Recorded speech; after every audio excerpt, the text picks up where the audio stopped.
Cari fratelli e sorelle, buongiorno. Queridos hermanos y hermanas, buenos días.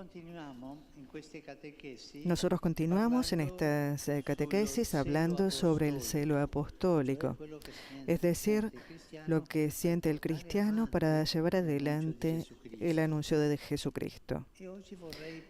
Y hoy quisiera presentar otro ejemplo de celo apostólico.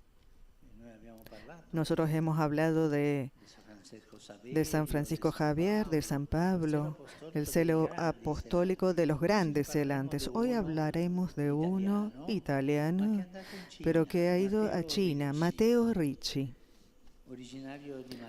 originario de Macerata, en las Marcas, después de haber estudiado en las escuelas de los jesuitas y haber entrado él mismo en la compañía de Jesús, entusiasmado por los informes de los misioneros que escuchaba, se entusiasmó y, como muchos otros jóvenes que escuchaban eso, pidió ser enviado a las misiones de Extremo Oriente. Después del intento de Francisco Javier, otros 25 jesuitas habían intentado inútilmente entrar en China.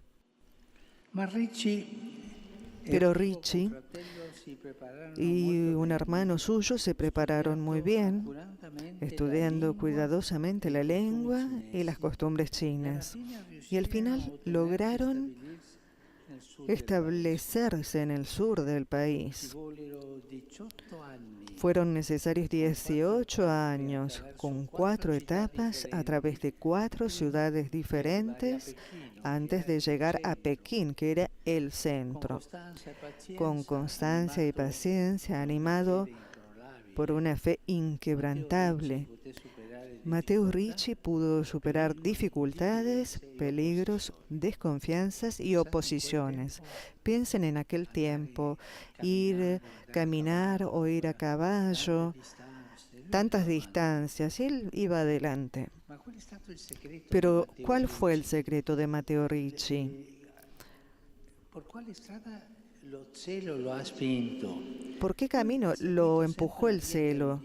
Él siguió siempre el camino del diálogo y de la amistad con todas las personas que encontraba. Y esto le abrió muchas puertas para el anuncio de la fe cristiana. Su primera obra en lengua china fue precisamente un tratado sobre la amistad, que tuvo gran resonancia.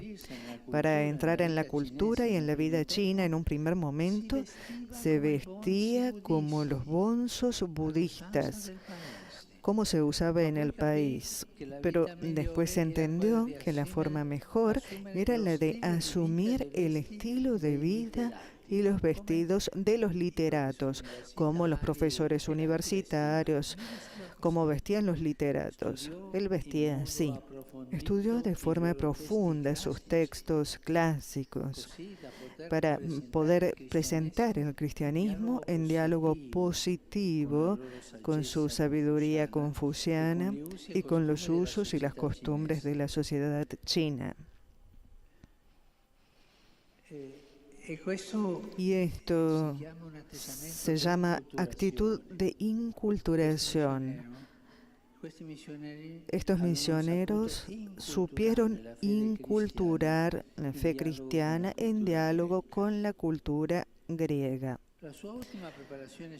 Su óptima preparación científica suscitaba interés y admiración por parte de los hombres cultos, empezando por su famoso Mapa Mundi, el mapa del mundo entero, entonces conocido con los diferentes continentes, que revela a los chinos por primera vez una realidad exterior a China más amplia de lo que hubieran imaginado. Les hace ver que el mundo es más grande aún que China.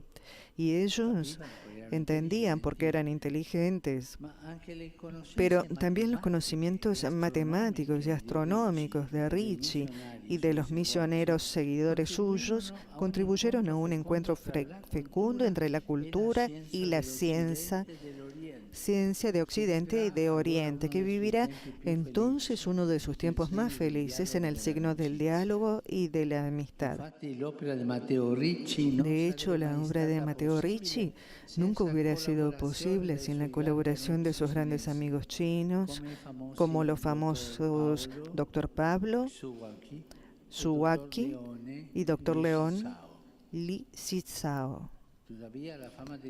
Sin embargo, la fama de Ricci como hombre de ciencia no debe oscurecer la motivación más profunda de todos sus esfuerzos, es decir, el anuncio del Evangelio, él con el diálogo científico. Iba adelante, pero daba testimonio de la propia fe del Evangelio, ¿no? La credibilidad obtenida con el diálogo científico le daba autoridad para proponer la verdad de la fe y de la moral cristiana, de la que él habla de forma profunda en sus principales obras chinas, como el verdadero significado del Señor del cielo, así se llama el libro. Además de la doctrina, son su testimonio de vida religiosa, de virtud y de oración. Estos misioneros rezaban, iban a predicar, se movían, hacían movimientos políticos, todo, pero rezaban. Eso es lo que alimenta la vida misionera, ¿no? Una vida de caridad, ayudaban a los otros, humildes, con total desinterés por honores y riquezas que inducen a muchos de sus discípulos y amigos a acoger la fe católica porque veían un hombre tan inteligente, tan sabio, tan astuto en el buen sentido de la palabra para llevar adelante las cosas y tan creyente que decían, está bien, esto que predica, lo que predica es verdadero porque es una personalidad que da testimonio, testimonia con la propia vida lo que anuncia. Esta es la coherencia de los evangelizadores. Y esto nos toca a todos nosotros cristianos que somos evangelizadores. Yo puedo decir el credo a memoria, puedo decir todas las cosas que nosotros creemos, pero si tu vida no es coherente con esto, no sirve a nada. Lo que atrae a las personas es el testimonio de coherencia.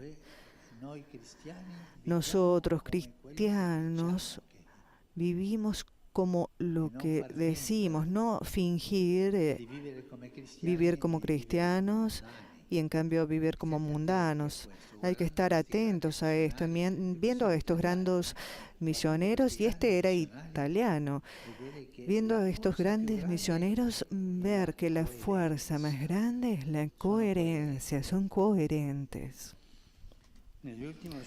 En los últimos días de su vida, a quien estaba más cerca de él, le preguntaba cómo se sentía y le preguntaba cómo se sentía, respondió que estaba pensando en ese momento si era más grande la alegría y la felicidad que sentía interiormente por la idea de que estaba cerca de su viaje para ir a gustar a Dios, o la tristeza en que le podía causar el dejar a los compañeros de toda la misión que amaba mucho y el servicio que aún podía hacer a Dios nuestro Señor en esta misión. Es la misma actitud testimoniada por el apóstol Pablo, que quería irse hacia el Señor, pero decía, me quedo aquí para servirlos a ustedes. Matteo Ricci murió en Pekín a 1610 a los 57 años. Un hombre que dio toda la vida por la misión. El espíritu misionero de Matteo Ricci constituye un modelo vivo y actual. Su amor por el pueblo chino es un modelo, pero lo que es un camino muy actual es la coherencia de vida, el testimonio de su vida como cristiano. Él llevó el cristianismo en China. Él es grande Sí, porque es un gran científico, sí, porque es valiente, es grande porque ha hecho muchos libros, pero sobre todo es grande porque él fue coherente con su vocación, coherente con sus ganas de seguir a Jesucristo, hermanos y hermanas. Hoy nosotros, que cada uno de nosotros se pregunte dentro, ¿soy coherente o soy un poco así, así, así? Gracias. Queridos hermanos y hermanas, en esta audiencia presentamos a otra figura del celo apostólico, Matteo Ricci. Muchos intentos de llegar a China habían fracasado y Matteo tuvo la intuición de prepararse cuidadosamente aprendiendo la lengua y las costumbres chinas antes de afrontar su misión. Y esto le posibilitó entrar en el territorio y con paciencia irse acercando a la capital. Vestido como un erudito, gracias a grandes colaboradores, también chinos, fue capaz de ganarse el respeto de todos y hacer llegar el mensaje de Cristo a sus contemporáneos, a través de su vida de piedad y de sus enseñanzas. Dos recursos, por así decirlo, tenía para conseguir este propósito. Por un lado, una actitud de amistad hacia todos, unida a una ejemplaridad de vida que causaba admiración. Por otro, una vastísima cultura que era reconocida por sus contemporáneos y que además supo conjugar con un estudio de los clásicos confucianistas, presentando así el mensaje cristiano perfectamente enculturado. Saludo cordialmente a los peregrinos de lengua española.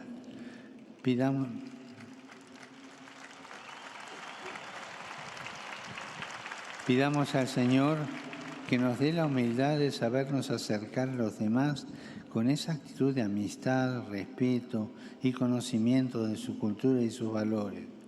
Que sepamos acoger todo lo bueno que hay en ellos, como Jesús al encarnarse para hacernos capaces de hablar su lenguaje. Que no dudemos en ofrecerles todo lo bueno que tenemos para dar prueba del amor que nos mueve. Que tengamos la fuerza de vivir con coherencia la fe que profesamos para transmitir el Evangelio del Reino sin imposiciones ni proselitismo. Que sea esta la bendición de Jesús y que la Virgen Santa, primera misionera en esta fiesta de la Visitación, nos sostenga en este propósito. Muchas gracias.